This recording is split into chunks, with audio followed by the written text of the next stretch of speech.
لوگوں کا یہ خیال ہے کہ جگر میں خون بنتا ہے، بالکل اچھی بات ہے، لیکن آج یہ معلومات کے طور پر کہ جسم کا 25% خون بنانے کا عمل گردوں میں ہوتا ہے۔ سب سے بڑی وجہ پاکستان میں بھی اور پوری دنیا میں ڈائبٹیز، جس کو ہم شوگر کا مرض کہتے ہیں۔ یورین کمپلیٹ وہ ٹیسٹ ہے جو تمام سرکاری اداروں میں فری ہوتا ہے، ٹھیک ہے، اور اگر آپ پرائیویٹ لیب پہ بھی کرائیں تو بہت سستا ہے۔ ٹھیک ہے، ویجیٹیبلز کا پورشن آپ زیادہ بڑھا لیں تاکہ پلانٹس پروٹین آپ کو زیادہ ملے تو ڈیزیز کنٹرول میں یہ فائدہ مند ہوتی ہے۔ ٹھیک ہے۔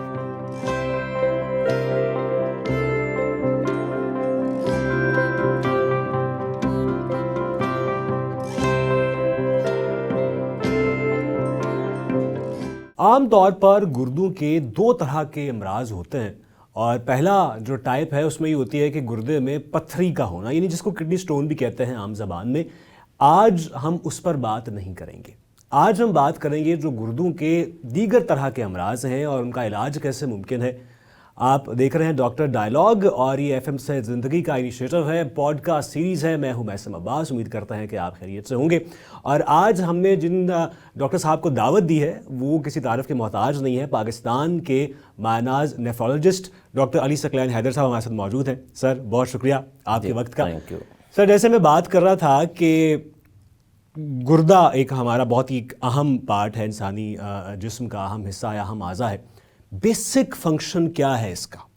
جی تھینک یو میثم، سب سے پہلے تو مجھے آج اس پروگرام میں انوائٹ کرنے کے لیے، اور میں اس پروگرام کے حوالے سے ہی پوری قوم کو یہ مبارکباد دینا چاہتا ہوں، خاص طور پر جو پنجاب ہیلتھ کا، یہ پرائمری اینڈ سیکنڈری ہیلتھ کا یہ جو انیشیٹو ہے پبلک اویئرنیس کے لیے، ریئلی امیزنگ، اور انشاءاللہ یہ ہماری لوگوں کو ایک بڑا اچھا یہاں سے انفارمیشن ہیلتھ کے بارے میں ملے گی۔ بالکل ایسی سر۔ رہی بات آج کا ٹاپک جو آپ نے گردوں کے حوالے سے کہا ہے، گردوں کی بیماریاں پاکستان میں نہیں پوری دنیا میں یہ ایک بہت بڑا برڈن ہے۔ چھوٹا سا ایک ڈیٹا پیش کر کے تو آپ کے سوال پہ آتا ہوں کہ پوری دنیا میں اس وقت 850 ملین کے قریب لوگ ہیں جو گردے کی کسی نہ کسی بیماری میں مبتلا ہیں۔ ٹھیک ہے۔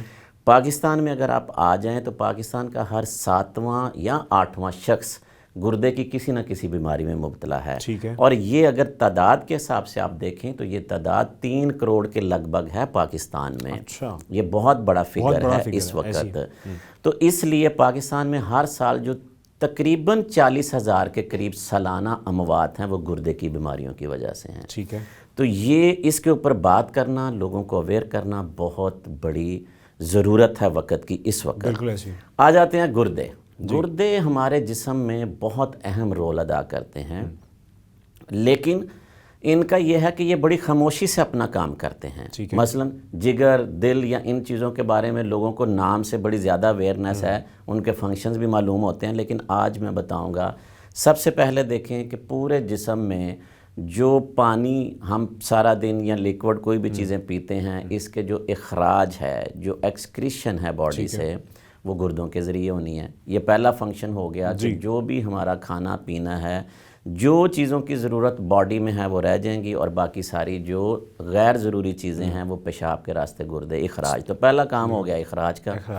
اس کے بعد اگلا بڑا اہم فنکشن ہے کہ باڈی میں جو بلڈ پریشر کا نظام ہے، اس کو بنانے کا، کنٹرول کرنے کا نظام گردوں میں ہے۔ اچھا، اس لیے گردوں کے مریض میں جو ہائپر ٹینشن، بلڈ پریشر کا بڑھ جانا، یہ آگے جا کے ہم بات کریں گے، علامات میں سے ایک ہے۔ اچھا، دوسری جو تیسرا اہم پوائنٹ ہے، لوگوں کا یہ خیال ہے کہ جگر میں خون بنتا ہے، بالکل اچھی بات ہے، لیکن آج یہ معلومات کے طور پر کہ جسم کا 25% خون بنانے کا عمل گردوں میں ہوتا ہے۔ اچھا، اس کی بات بھی آگے جا کے ہوگی۔ تو ایک اخراج کا فنکشن، بلڈ پریشر کا نظام کا فنکشن، خون بنانے کا فنکشن، ہماری جو ہڈیاں جس میں کیلشیم، وائٹامن ڈی، ان چیزوں کا یہ سارا جو نظام یا اس کا کنٹرول گردوں کے پاس ہوتا ہے۔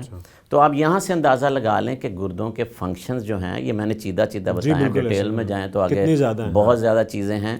تو یہ اہم جتنے نمکیات ہیں جسم کے، ان کو بیلنس کرنا، ٹھیک ہے، جسم میں تضابیت جو خون میں، اس کا بیلنس کا نظام، تو یہ بہت لمبی فہرست ہے، لیکن یہ چند ایک اہم چیزیں جو کہ ہمارے ناظرین کو پتہ ہونی میرے خیال میں اس سے بھی مظاہر ہے کہ جیسے آپ نے گنوائی ہیں وہ ساری اہم چیزیں۔ سر، گردوں کی تکلیف میں مبتلا کوئی ہو گیا ہے، کازز کیا ہوں گے اس کے، یعنی کیسے یہ جج ہوگا؟ سمٹمس پہ بھی ہم آئیں گے، رسکس بھی آپ بتائیے گا، کاز کیا ہوگا اس کا کہ آپ گردے کی تکلیف میں مبتلا ہو چکے ہیں؟ جی بہت اچھا سوال ہے. سب سے بڑی وجہ پاکستان میں بھی اور پوری دنیا میں ڈائبٹیز، جس کو ہم شوگر کا مرض کہتے ہیں. ٹھیک ہے. پاکستان میں نمبر 1 کاز ہے گردوں کے ناکارہ ہونے کی یا گردوں کی بیماری کی. اور یہاں سے تھوڑا سا پوائنٹ ساتھ ایڈ کر دوں کہ پاکستان کا ہر چوتھا شخص اس وقت شوگر کی بیماری میں مبتلا ہے. تو یہاں سے اندازہ لگا لیں کہ یہ جو دونوں چیزیں کتنی لنک کرتی ہیں، شوگر کی بیماری اور گردوں کی بیماری. دوسری بڑی وجہ بلڈ پریشر کا بڑھ جانا، جسے ہم ہائپر ٹینشن کہتے ہیں.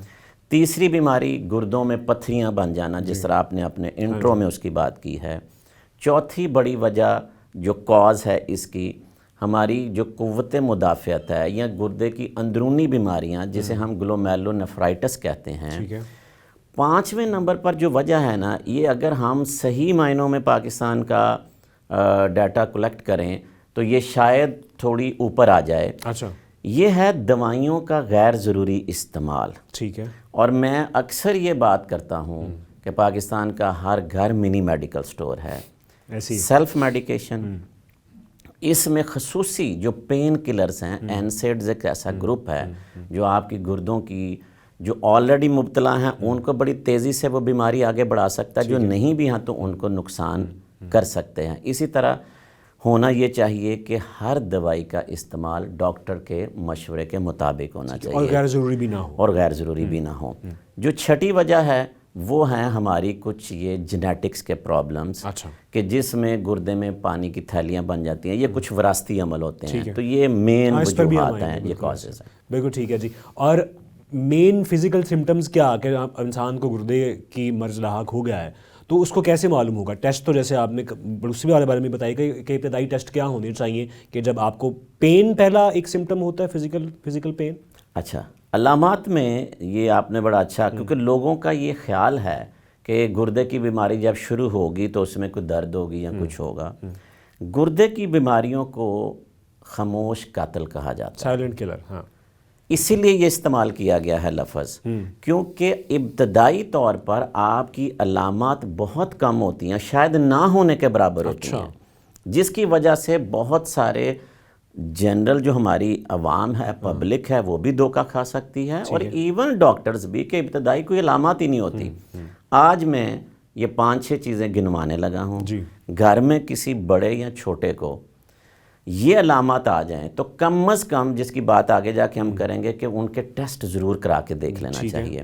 سب سے پہلی علامت آپ یہ دیکھیں کہ اگر آپ صبح سو کر اٹھیں یا دن کے کسی بھی وقت آپ کے چہرے پہ سوج آ جائے، خاص طور پر آنکھوں کے نچلے حصے میں، ٹھیک ہے، اور ٹانگوں کو اگر آپ انگوٹھے سے دبا کر دیکھیں، خاص طور پر ٹخنے پہ، اگر وہاں پہ گھڑا پڑ رہا ہے، آپ کو سوج محسوس ہو رہی ہے، تو یہ نارمل چیز نہیں ہے. ہمیں الرٹ ہو جانا چاہیے کہ کوئی پرابلم ہے باڈی میں. ٹھیک ہے. اگلی بڑی وجہ یہ ہے کہ روٹین میں ہم جو سمٹم کی میں بات کرنے لگا ہوں، پیشاب کرتے ہیں، تھوڑی سی جاگ بنتی ہے، لیکن وہ چند سیکنڈ میں وہ جاگ ختم ہو جاتی ہے.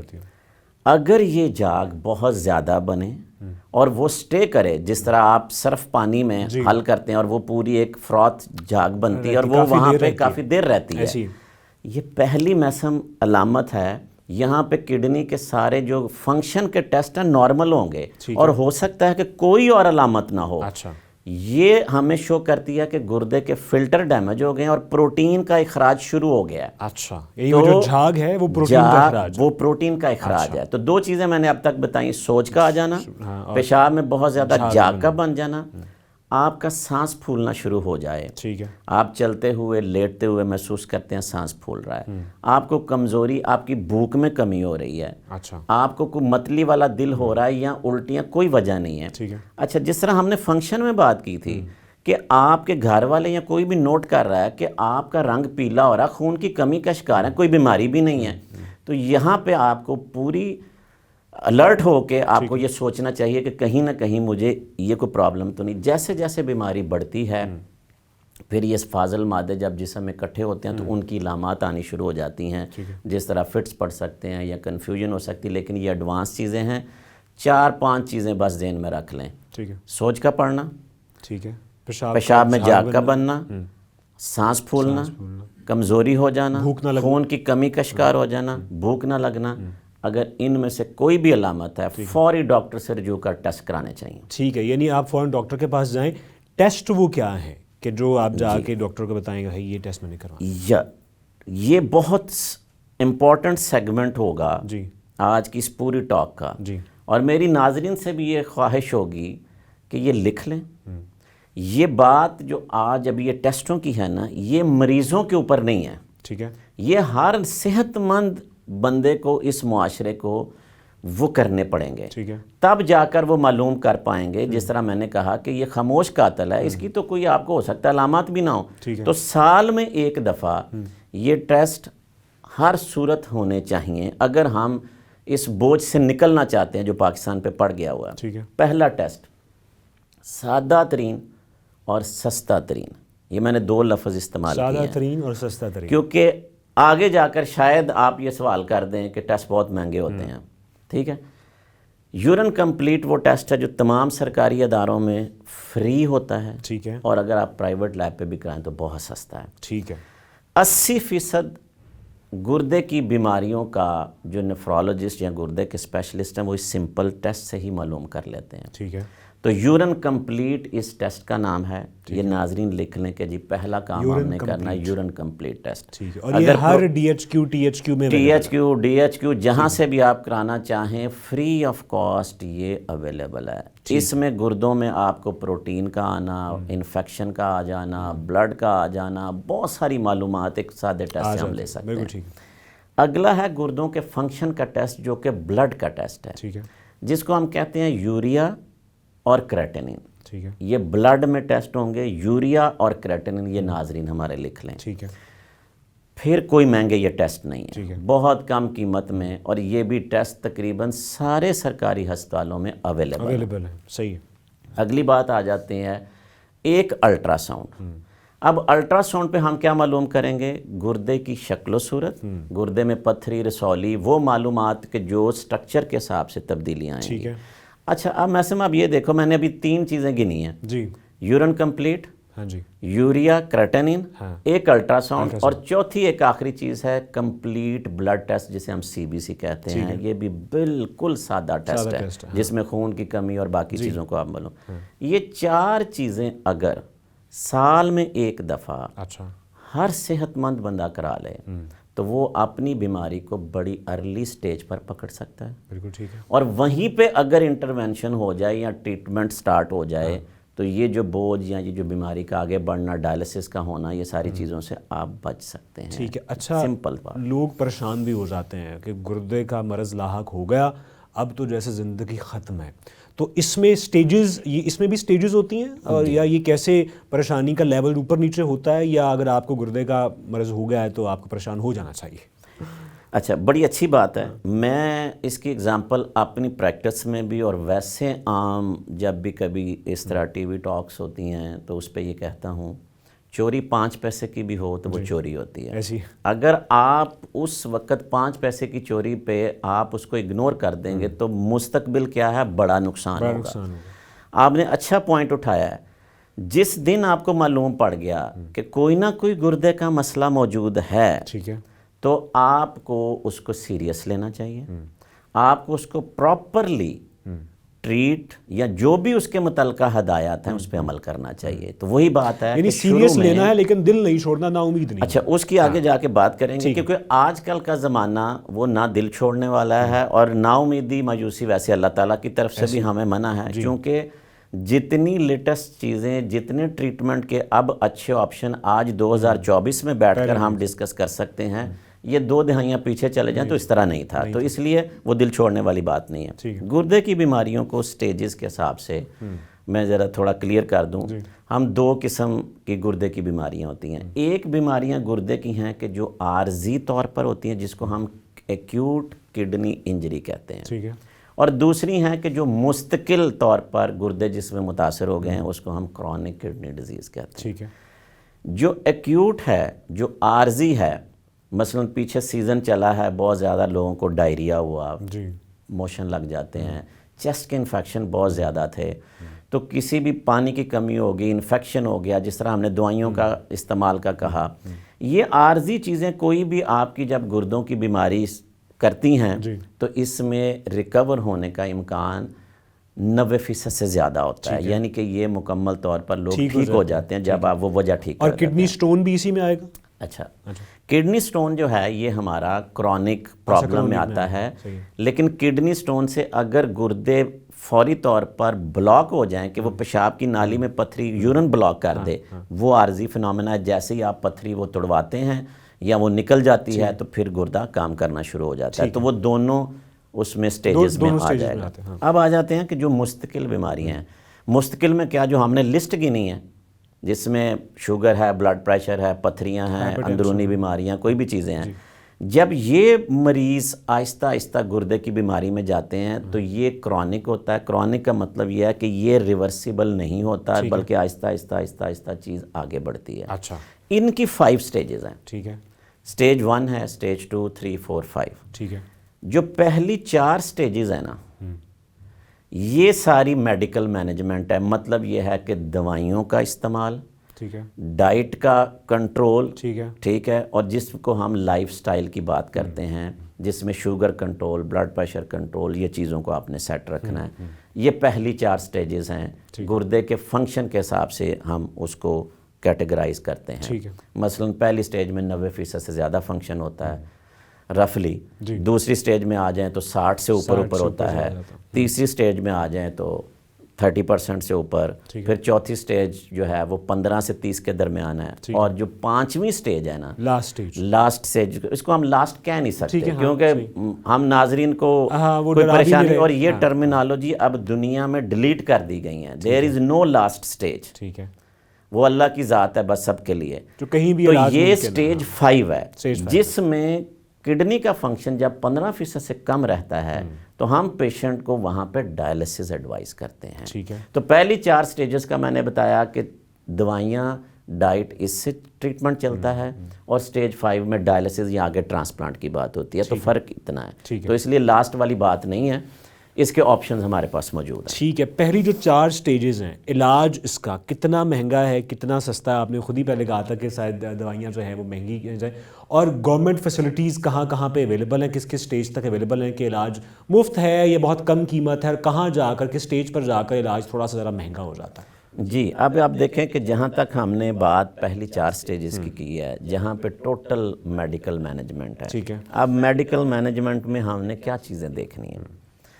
کسی کو شوگر کی وجہ سے گردے متاثر ہوئے ہیں تو شوگر کنٹرول ہوگا، ٹھیک ہے، ہائپر ٹینشن کی وجہ سے ہوئے تو بلڈ پریشر کا کنٹرول ہوگا۔ اچھا، اگر ہم ان 2 بیماریوں کو چلیں شروع میں لے لیں تو آپ دیکھیں کہ شوگر کا مریض اگر وہ گولیاں ٹائم پہ کھا لے، ٹھیک ہے، اور اگر وہ پرہیز کر لے، ٹھیک ہے، اور اپنے معالج کے ساتھ وہ رجوع رکھے، رابطے میں رہے، تو اس میں کوئی مشکل نہیں، اور کوئی یہ اس کے اوپر ایکسٹرا کوئی فائنینشیل برڈن نہیں ہے ڈیزیز کے حوالے سے، ٹھیک ہے۔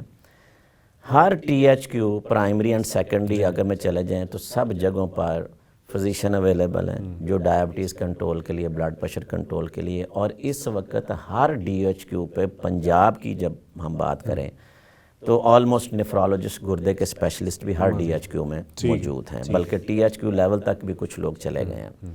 تو اس کا مطلب یہ ہے کہ ان کے اوپر آپ نے ڈائٹ مینجمنٹ اور آپ نے اپنی جو بھی ڈیزیز ہے اس کو کنٹرول رکھنا ہے۔ یہ پروسیس آپ پہ اوپر ڈیپینڈ کرتا ہے۔ جو لوگ پراپرلی ٹیسٹ کراتے ہیں، اپنی چیزوں کو کنٹرول رکھ رہے ہیں، ڈاکٹر کی ہدایت کے مطابق وہ اپنے کھانے ان چیزوں کا استعمال صحیح کرتے ہیں، تو یہ والی سٹیجز کو آپ جتنا مرضی کھینچ کے ڈائلسس سے دور لے جائیں۔ ٹھیک ہے، کئی مریض 15 20 سال ان سٹیجز پہ انہی پہ گزار دیتے ہیں، اور وہ ڈائلسس کی سٹیج پہ نہیں جاتے۔ بدقسمتی یہ ہے کہ بہت سارے لوگ ان کے اوپر پراپر عمل نہیں کرتے، فالو اپ نہیں ہے۔ ہمارے معاشرے کا سب سے بڑا ایک المیہ ہے، جیسے ہی آپ کا بلڈ پریشر ٹھیک ہوا دوائی چھوڑ دی، میں تو ٹھیک ہو گیا۔ جیسے ہی آپ کی شوگر تھوڑی کنٹرول ہوئی، نہیں میں تو ٹھیک ہوں، آپ نے پرہیز بھی چھوڑ دیا، آپ نے ڈاکٹر سے بھی رابطہ چھوڑ دیا، وہ جی دوائی تو ہم کھاتے ہیں، انسولین تو ہم لگاتے رہتے ہیں۔ ایک بات شوگر کا علاج یا گردے کی بیماری کا علاج یا بلڈ پریشر کا علاج یہ نہیں کہ آپ دوائی کھاتے رہیں، اس کے عمل ہیں کہ آپ نے دوائی بھی کھانی ہے، آپ نے پریز بھی کرنا ہے، اور سب سے اہم چیز یہ ہے کہ اپنے ڈاکٹر کے ساتھ آپ کا فالو اپ، جس وقت وہ رابطہ ٹوٹتا ہے اس وقت ساری چیزیں خراب ہونا شروع ہو جاتی ہے۔ اچھا سر، 5ویں جو سٹیج ہے، لاسٹ سٹیج تو ہم نہیں کہیں گے، اس میں انسان واقعی اس میں پریشان ہو جاتا ہے، نام سن کے ہی انسان کہتا ہے یار یہ تو بہت ہی خطرناک ہے۔ اس میں کیسے ایک تو خود کو موٹیویٹڈ رکھنا ہے، اور امید کیا ہے اس میں کہ ڈائلسس کے بعد بھی کوئی اور علاج ہے یا dialysis is the last resort? بہت اچھا سوال ہے، اور یہ چیز اب ناظرین کو آج اس پروگرام سے ہی نوٹ کر لینی چاہیے۔ کوئی پریشانی کا فکر والی بات نہیں ہے کہ 3 دہائیاں پہلے ڈاکٹرز ہی یہ کہہ دیتے تھے جی کہ آپ کے گردے فیل ہو گئے تو آپ مریض کو گھر لے جائیں۔ ٹھیک ہے، اچھا یہ اصطلاح جو گردے فیل ہونے کی ہے یہ بھی ڈائلسس پہ آتی ہے؟ پھر ڈائلسس کو کہتے تھے نا کہ جب ڈائلسس سٹیج سے، کیونکہ 30 سال پہلے چلے جائیں تو ڈائلسس کی وہ سہولیات یا اتنی جو میڈیکل فیسلٹیز آج 2024 میں بیٹھ کر ہم دیکھ رہے ہیں وہ اس طرح تو نہیں تھی، بالکل۔ تو یہ چیزیں ہوتی تھیں لیکن آج وہ نہیں ہیں۔ ٹھیک ہے، یہاں تک کہ گردے فیل ہونے کی ٹرم کو پوری دنیا میں ختم کر دیا گیا ہے۔ اب آج کل جو ہم ڈاکٹرز، میڈیکل کمیونٹی اور خاص طور پر نیفرولوجسٹ گردے فیل نہیں کہتے ہیں، اب ہم گردے کی بیماری کہتے ہیں، اب ہم کڈنی ڈیزیز کہتے ہیں۔ اب پہلے کیا ہوتا تھا کہ جو عارضی میں نے بات کی نا گردے کی کہ جی ایکیوٹ رینل فیلئر، لوگوں کو نفسیاتی پریشر جاتا تھا کہ گردے فیل ہو گئے، اب کہتے ہیں ایکیوٹ کڈنی انجری کہ جی گردے کی بیماری ہے، کرونک کڈنی ڈیزیز، کیونکہ اب ساری سہولیات چیزیں بہتر ہو گئیں۔ ڈائلسس لازمی طور پر تھوڑا سا آپ کو نفسیاتی طور پر یہ سوچنے پر مجبور ضرور کرتا ہے کہ وہ جی گردوں کا جو پرابلم ہے کافی بڑھ گیا ہے، لیکن اچھی بات یہ ہے کہ ابھی ہم پنجاب کی بات کریں تو پنجاب کی جتنے بھی اس وقت ڈی ایچ کیو لیول تک سب جگہوں پر ڈائلسس سینٹر موجود ہے، یعنی کہ وہ بات بھی ختم ہو گئی کہ جی یہ سہولیات نہیں ہیں۔ پھر کاسٹ کی فائنینشیل جو بات ہے، سارے سرکاری اداروں میں ڈائلسس فری آف کاسٹ ہیں، یعنی کہ آپ کے اوپر یہ بھی برڈن نہیں ہے کہ آپ نے اس کے لیے کوئی ایکسٹرا پے کرنا ہے۔ ٹھیک ہے، اگلی بات رہی جی ڈائلسس کے بعد لوگوں کا خوف، لو جی ڈائلسس تو جی بس گئے، اب نہیں۔ اب ان میں سے جو مریض خاص طور پر جو ینگ پاپولیشن ہے، خاص طور پر جو 60 سال کے نیچے ہیں اور وہ فٹ ہیں، ان کے لیے ٹرانسپلانٹ کے آپشن، اور پاکستان میں جو ٹرانسپلانٹیشن کے ریزلٹس ہیں پوری دنیا کے سامنے ہیں کہ بہت اچھے ہیں، تو یعنی آپ اس نفسیاتی پریشر سے بھی باہر آ جائیں کہ آپ عارضی طور پر ڈائلسس سٹارٹ کریں گے۔ تھوڑا سا یہ بھی ایکسپلین کر دیں کہ کتنے اچھے ریزلٹس ہیں کڈنی ٹرانسپلانٹ پاکستان میں اس وقت۔ اگر آپ اس کا ایک رفلی ایسٹیمیٹ لیں تو ہماری سکسیس ریٹ جو ہے نا 85%، 90% سے اوپر جاتی ہے۔ تو آپ یہ دیکھیں کہ 100 ٹرانسپلانٹ اگر پاکستان میں ہوتا ہے تو 90% تک اگر سکسیس ریٹ ہے تو یہ بہت بڑی سکسیس ریٹ ہے، اور یہ سہولت آپ کے ملک میں بڑے اچھے لیول پر ہر تقریباً بڑے شہر میں اویلیبل ہے، موجود ہے۔ بالکل ٹھیک ہے۔ اچھا سر، کچھ مسکنسیپشنز ہیں ہر حوالے سے ہی ہیں، اور گردوں کے حوالے سے تو بہت ہی زیادہ ہیں، شہری علاقوں میں بھی دیہاتی علاقوں میں بھی۔ بڑی مسکنسیپشنز کیا ہیں جو آپ کو لگتے ہیں مریض آپ کے پاس بھی آتے ہیں کہ مجھے یہ ہو گیا، یہ ہو گیا، یہ ہو گیا، ذرا وہ بھی ناظرین کے لیے بتا دیں۔ اچھا، اب مسکنسیپشن میں کچھ ہم نے باتیں تو کر لی ہیں، اس کو تھوڑا سا میں دہرا دیتا ہوں۔ سب سے پہلے تو جو ہمیں سننے کو ملتا ہے کہ جی ٹیسٹ مہنگے ہیں۔ اچھا، وہ آپ نے بتا دیا، سب سے بڑی بات وہ میں نے کلیئر کر دیا کہ آپ کے پاس پورا انفراسٹرکچر موجود ہے، آپ ٹی ایچ کیو سے ڈی ایچ کیو سے۔ دوسری بات یہ ہے کہ جو میں نے ٹیسٹ گنوائے ہیں، اور اگر جو لوگ افورڈ کر سکتے ہیں یا وہ کہتے ہیں جی کہ ہم نے نہیں، وہ پرائیویٹ بھی کرائیں گے تو کوئی بڑا بوجھ نہیں۔ اس کی میں مثال اس طرح دیتا ہوں کہ میں اور آپ ایک کھانا کھانے آج کل چلے جانا کسی ریسٹورنٹ میں، تو ہمارا بل جو ہے ایک فیملی کے ساتھ 10,000 روپے سے کم نہیں آتا۔ بالکل، نو ڈاؤٹ۔ اچھا، ہم بڑی خوشی سے پے کرتے ہیں، مطمئن ہوتے ہیں کہ جی ہم نے کھایا مزے کے ساتھ۔ یہ جو میں نے 4 ٹیسٹ گنوائے ہیں، اس کی کسی مہنگی لیبارٹری سے بھی کاسٹ جو ہے نا، پرائیویٹلی میں بات کر رہا ہوں، وہ 5,000 روپے سے اوپر نہیں جاتی، اور یہ سال میں ایک دفعہ ہونا ہے، سال میں ایک دفعہ۔ تو آپ یہ دیکھیں کہ صرف پرائرٹی آپ نے گننی ہے ہاں کہ آپ اپنی ہیلتھ کو اگر ٹاپ پرائرٹی پہ لے آئیں اور سال میں ایک دفعہ آپ 5,000 روپیہ، بلکہ وہ بھی لگانے کی ضرورت نہیں جبکہ یہ سرکاری سہولت موجود پورے ہے، ہمارے ان کیس آف لگانے بھی پڑے تو تو 5,000 سے کم. ہاں ہم سوٹ خریدیں تو 20,000 کا خرید لیتے ہیں. پرائرٹی کا فرق ہے. نمبر 2، اگلی بات کہ جی ڈائلسس کا خوف، کہ ڈائلسس تو جی بالکل ڈیتھ ہے، جس طرح وہ لاسٹ اسٹیج والی بات ہوئی، وہ میں نے کلیئر کر دیا کہ لوگ اس وقت لاہور شہر میں لوگوں کو ملوا سکتا ہوں. میرے پاس پیشنٹس ہیں جو 20 سال سے ڈائلسس کرا رہے ہیں، جو ٹرانسپلانٹ کے لیے نہیں فٹ یا کسی وجہ سے نہیں کرا سکے. کہنے کا مطلب یہ ہے کہ یہ متھ بھی اور مسکنسیپشن ختم ہو گیا کہ ڈائلسس کا مطلب موت ہے. تو وہ لوگ بھی تو 18 سال سے 20 سال سے کرا رہے ہیں. زندگی موت سوائے اللہ کے کسی اور کے اختیار میں نہیں ہے. ایسی کچھ چیزیں ہمیں اور اسی طرح کی چھوٹی موٹی سننے کو ملتی ہیں جی کہ علاج موجود نہیں ہے ٹرانسپلانٹ میں نے وہ بھی یا باتیں یہ بھی کلیئر کہ کر دی سرکاری ہیں. ہاسپٹلز کیا اتنے اکوپڈ ہیں یا نہیں. ہر سرکاری ادارہ اس وقت گردے کا شعبہ رکھتا ہے. یہی میں نے بات کی کہ 2024 کو مختلف لیں.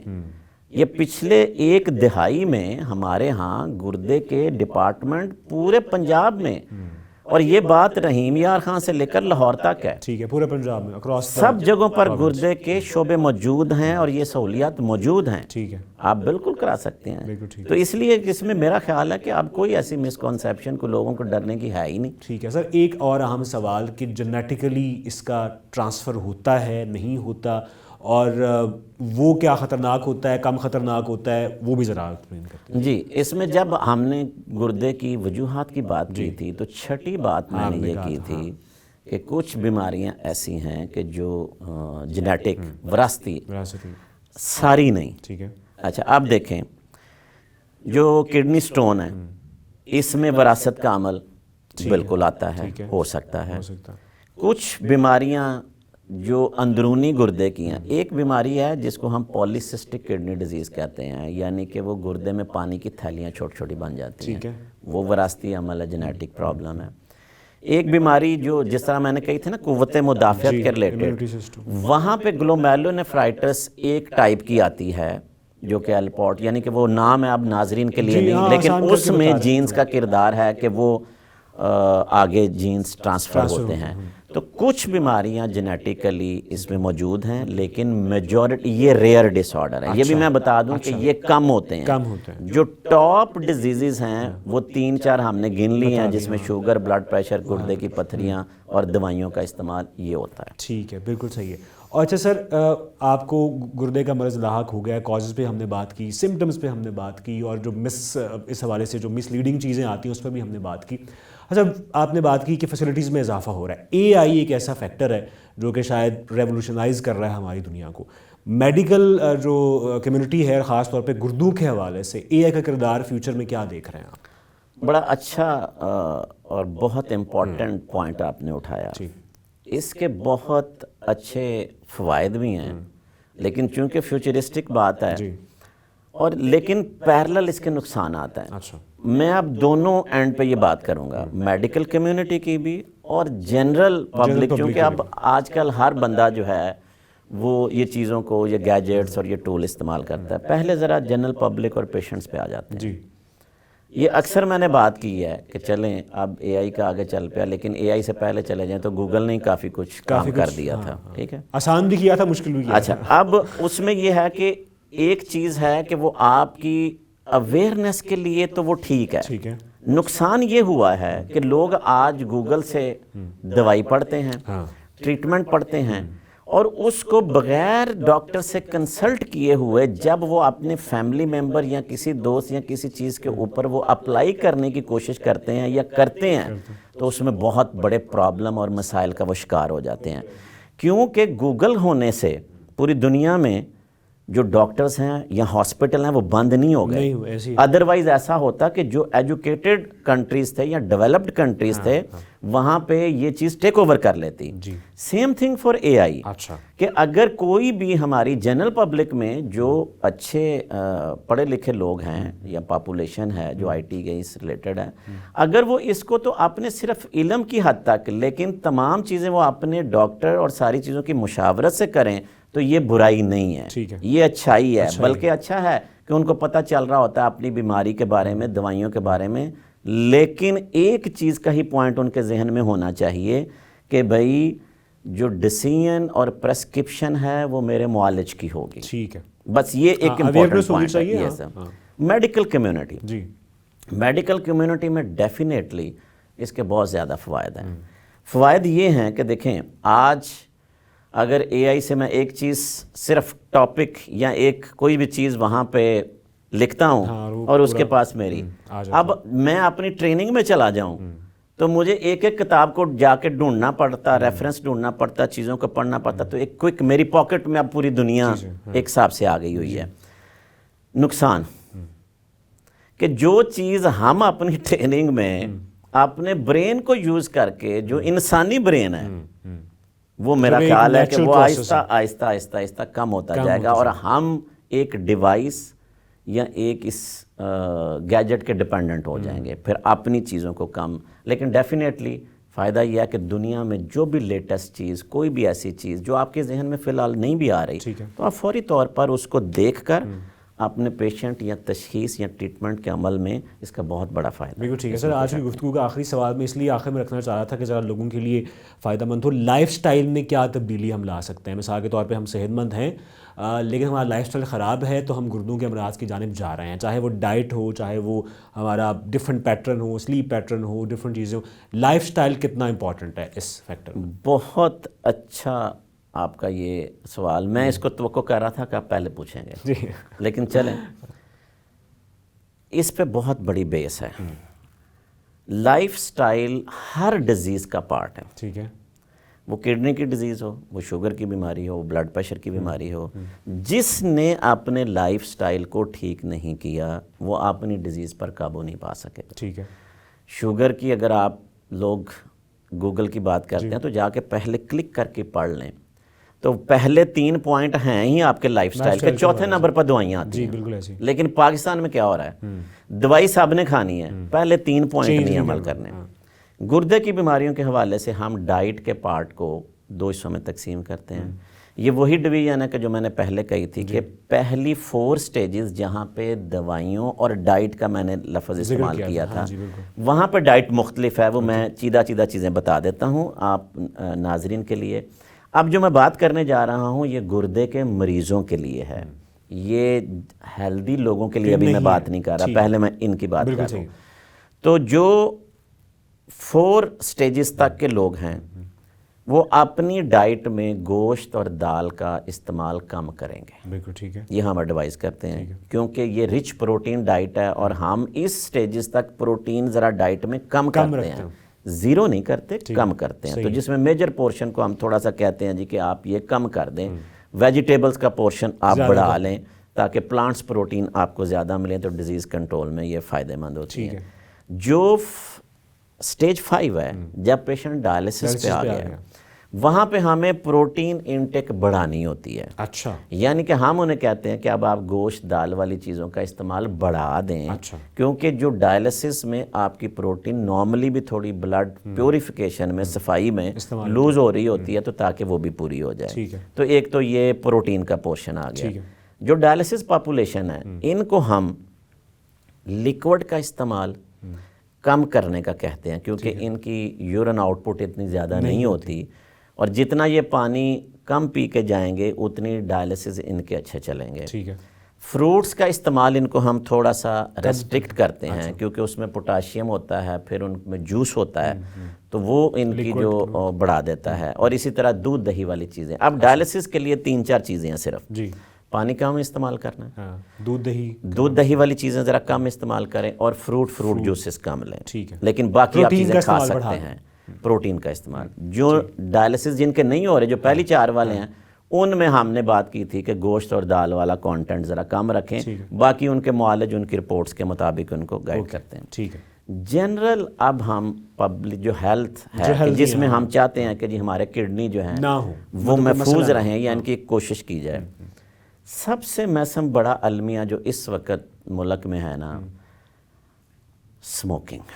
اچھا، آپ دیکھیں کہ جو تمباکو کا استعمال ہے، پہلے ہم اپنے بچپن میں زمانوں میں سنتے تھے پھیپھڑے کی بیماری ہوتی ہے، اور اس میں ویپ انکلوڈڈ ہے، سب کچھ ٹھیک ہے، جس میں یہ شیشہ اور یہ ساری چیزیں جتنے بھی ہیں نا، یہ اینی فارم نکوٹین کسی بھی فارم میں آپ کی جا رہی ہے. ٹھیک ہے، پھیپھڑے کی بیماریاں سنتے تھے، پھر آہستہ آہستہ سننا شروع ہو گئے جی کہ دل کی بیماریاں ہو رہی ہیں، پھر فالج کے اٹیکس بڑھ گئے. ابھی آپ ہر جگہ پہ اس کی سرچ مار لیں تو یہ ٹوبیکو یوز جو ہے یہ گردے کی بیماریوں میں بھی بلکہ اس عمل کو تیزی سے بڑھا دیتا ہے. بدقسمتی یہ ہے کہ اسکول لیول پہ اب یہ کالج یونیورسٹی پہ ہماری جو ینگ جنریشن ہے، تو پہلا خدا کے لیے یہ آج کا میسیج یہ ہے کہ تمباکو نوشی کا استعمال ہمارے ہر صحت مند بندے کو ترک کر دینا چاہیے، تاکہ وہ گردے کی بیماری، ہارٹ اٹیکس، پھیپھڑوں کی بیماری، فالج کے اٹیکس. ابھی آپ دیکھیں کہ 30 سال کے 25 سال کے جو ینگ پیپل ہیں وہ دل کے سٹنٹ ڈلوا رہے ہیں. یہ کل کی مثال دے رہا ہوں کہ میرا ایک ہاسپٹل کا وارڈ بوائے جس کی عمر صرف 31 سال ہے لیکن چین سموکر ہے، کوئی اور رسک فیکٹر نہیں ہے، کل سٹنٹ ڈلوا کے آیا، تو کیا فائدہ. پہلا کام یہ ہے. دوسرا یہ ہے کہ ہمارا جو لائف سٹائل ہے نا، یہ sara سیڈنٹری ہو گیا، جس میں صرف آج کل ہم چاہتے ہیں کہ اس کرسی پہ بیٹھے ہوئے ریموٹ پہ ہر چیز ہمارے چلے. واک، ایکسرسائز، یہ چیزیں ہم نے چھوڑ دی ہیں.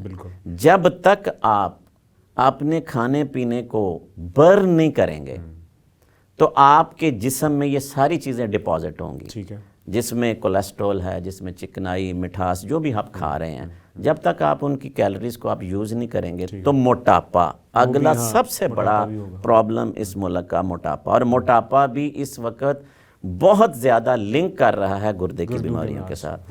تو موٹاپے کو کنٹرول کرنا ہے، سگریٹ نوشی ختم کرنی ہے، واک ہم نے بڑھانی ہے، ٹھیک ہے، تاکہ ہم ایکسرسائز کریں. کہا یہ جاتا ہے کہ رسول پاک صلی اللہ علیہ وسلم نے فرمایا کہ ایک روٹی کی بھوک ہے تو آدھی کھائیں. ہم کیا کر رہے ہیں؟ ہم 2 کھاتے، 3 کھاتے، 3 پہ بھی شاید ہمارا گزارا نہیں ہوتا. ایسی اوور ایٹنگ. 1500 سال بعد میڈیکل سائنس کہہ رہی ہے کم کھائیں، کم کھائیں. تو وہی بات جو ہمارے نبی صلی اللہ علیہ وسلم نے فرمائی. تو اپنی ڈائٹ کو، خوراک کو اعتدال کے ساتھ استعمال کریں. ٹھیک ہے.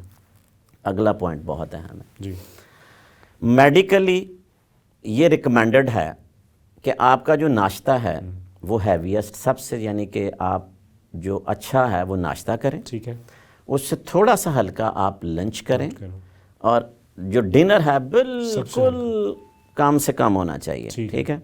اس لیے کہتے ہیں کہ بادشاہ کی طرح ناشتہ کریں، وزیر کی طرح لنچ کریں، اور فقیر کی طرح ڈنر کریں. اور یہ سونے سے پہلے بھی، یہ بھی ایک اتنے گھنٹے پہلے. جی بالکل. یہ سارے کام جو ہے نا، دیکھیں عشاء کے بعد تو اسلامی طور پر بھی اور ویسے سب یہ آپ کی باڈی کے ریسٹ کا ٹائم ہے. اب میں بتا رہا ہوں اپنے معاشرے کی بات، جی، اور خاص طور پر لاہور کی لائف لے لیں. ٹوٹل الٹ. نو بریک فاسٹ ہم کرتے ہی نہیں ہیں. کسی نے کرنا بھی ہے تو بڑی خوشی سے ہم کہتے ہیں کہ چائے کا کپ پی کے آئیں. پھر ہم تھوڑا بہت لنچ لے لیتے ہیں، اور رات کو 11 سے 12 بجے ہمارا ڈنر کا ٹیبل سجتا ہے. ہیویسٹ ہم ڈنر کر کے اس کے بعد ہم بیڈ پہ جاتے ہیں، اور جو موٹاپے کا پھر ہم اور بیماریوں کا شکار ہیں. تو ہم نے ٹوٹل اسلامی طور پر بھی اپنی زندگی کے لائف سٹائل کو الٹ کر لیا ہے. لیٹ نائٹ چیزیں ہوتی ہیں، 2 بجے آرڈر کر رہے ہیں، 3 بجے جی، یہ سارا کچھ. اور فاسٹ فوڈ نے تو ویسے ہی، میرا مطلب جنک فوڈ میں. تو یہ پوائنٹس ہیں، یہ لائف سٹائل ہے جس کو ہمیں چینج کرنا ہوگا. اسی میں آپ کی شوگر کنٹرول ہونی ہے، اسی میں آپ کا بلڈ پریشر کنٹرول ہونا ہے، اسی میں آپ کی گردے کی بیماریاں کنٹرول ہونی ہے. واضح پیغام ہے. واضح پیغام ہے. سر ایک بس آخری سوال، پانی کی انٹیک، یہ ایک ڈفرینٹ طرح کے، کچھ لوگ کہتے ہیں اتنے گلاس پانی پینا چاہیے، اتنے گلاس پانی پینا چاہیے، کیا ہونی چاہیے آئیڈیل فار ہیلدی پیپل؟ جی، ہیلدی پیپل کے لیے یہ موسم کے اعتبار سے ہم اس کو لے لیتے ہیں.